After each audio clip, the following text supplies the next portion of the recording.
आज मैं अपनी तसनीफ़ हकीम मोहम्मद सईद के हवाले से गुफ्तगू करूँगा। हकीम मोहम्मद सईद मेरे पसंदीदा अहम अदीबों में से एक हैं। हकीम सईद साहब वो जैसा कि सब जानते हैं कि उन्होंने तिब से अपना आगाज़ किया और उसके बाद नौजवानों के लिए और बच्चों के लिए नौजवान इमरोज़ और नौनियाल असम्बली और बज़्म नौनियाल कायम की और उसके ज़रिए एक तहरीक चलाई। आपको क़ायद नौनियाल भी कहा जाता है। आपने मजलिस शूरा बनाई हमदर्द की और शाम हमदर्द के ज़रिए उलमा, असातिज़ा, शोरा, अदीब, दानिश्वरों को जमा किया और मुल्क के मसाइल के लिए, समाजी मसाइल के लिए काम किए और उनके हवाले से कुतुब मुरतब की। हकीम सईद साहब ने अपने ज़िंदगी में सिर्फ़ और सिर्फ जद्दोजहद या सही का काम किया और वो एक जगह लिखते भी हैं कि मैं हालत सही में हूँ, यानी कि मैंने सारी ज़िंदगी जद्दोजहद में गुजारी और यही उनका मिशन था। उन्होंने आवाज़ अखलाक बुलंद की और पाकिस्तान की तामीर करो, पाकिस्तानी बनो, और इस तरह से तमाम समाजियात का जो शोबा है वो इनके दम से क़ायम है। हकीम सईद के हवाले से ये किताब मैंने उनकी ज़िंदगी में लिखना शुरू की थी और उसके कुछ चैप्टर्स या कुछ अबवाब मैंने हकीम सईद के पास भिजवाए थे। तो उन्होंने खुशी का इज़हार किया, लेकिन उन्होंने कहा कि चूँकि आप एक नौजवान अदीब हैं, इसलिए कोशिश ये करें कि अभी इल्मी अदबी रसाइल में ये मज़ामीन भेजें और जब ये किताबी शक्ल में मुकम्मल हो जाए तब इसको किताबी शक्ल में लेकर आए। फिर मैंने कौमी ज़बान, सबरस और दीगर इल्मी अदबी रसाइल में इसको जारी रखा।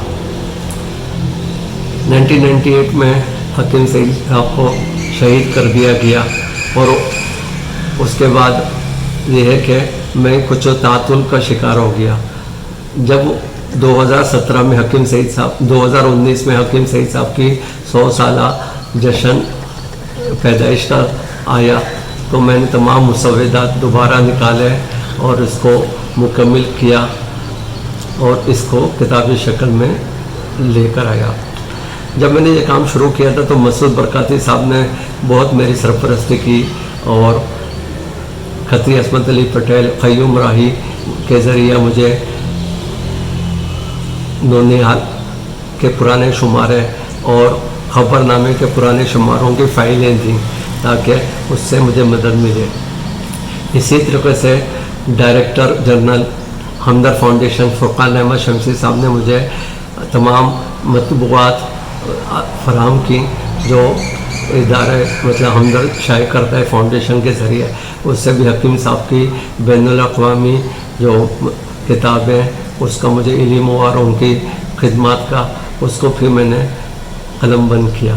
इसी तरीके से फिर हकीम नहीं मैं ज़ुबैरी साहब डायरेक्टर मदीनतुल हिकमत थे, उनसे मेरा रब्ता हुआ और उन्होंने तमाम इल्मी अदबी रसाइल व जराइद जिन्होंने हकीम सईद नंबर या हकीम सईद के हवाले से मज़ामीन शाये किए थे उनके मज़ामीन भेजे।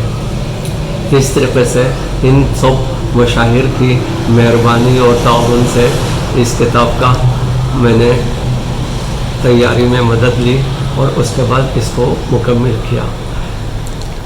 जब ये किताब हमने शाये करने का प्रोग्राम बनाया तो मुझे खुशी है कि बहादुर जंग अकेडमी के सफीउद्दीन हुसैनी साहब ने इसमें ताउन किया और इल्म दोस्त के शब्बीर इब्न आदिल साहब ने। इस तरीके से 2-3 इल्मी अदबी इदारों की मदद से ये किताब सामने आई। इस किताब में डॉक्टर मोइनुद्दीन अकील साहब ने ख़ास तौर से पेशरफ देखा और डॉक्टर रईस अहमद समदानी ने।